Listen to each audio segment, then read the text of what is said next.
3 సంవత్సరాల క్రితం ఇచ్చాము, 4 సంవత్సరాల క్రితం ఇచ్చాము. ప్రస్తుతం ప్రజాపాలన అని చెప్పి మీరు రాయించుకున్న ఫామ్లు కదమ్మా, ఆ ఫామ్లు ఏవి, మా పెన్షన్లు ఏవి. దాని తర్వాత వికలాంగులు కూడా అడుగుతున్నారు, వచ్చే వాళ్ళకే వస్తాయి మాకేం రావు, మేము ఎందుకు మీకు డీటెయిల్స్ ఇవ్వాలి.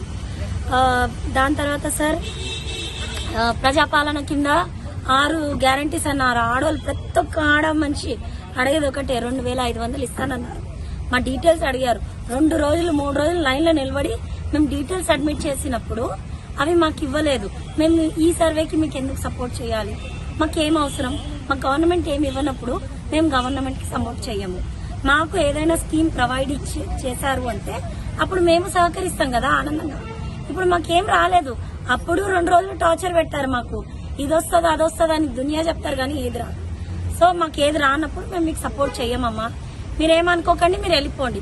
మేము డీటెయిల్స్ ఇవ్వము, పేర్లు ఇవ్వము, ఫోన్ నంబర్ కూడా అడగొద్దమ్మా, మా పర్సనల్ డీటెయిల్స్ మీరు అడగొద్దు అని చెప్పి మమ్మల్ని తరుముతారు. స్టిక్కర్లు వేసే పని అయిపోయిందా? ఇంకా నెక్స్ట్ వాళ్ళ క్వశ్చన్లు ఎన్ని క్వశ్చన్లు ఉన్నాయి దీనిలో? ఎన్ని క్వశ్చన్స్? 75 క్వశ్చన్స్ ఉన్నాయి సార్.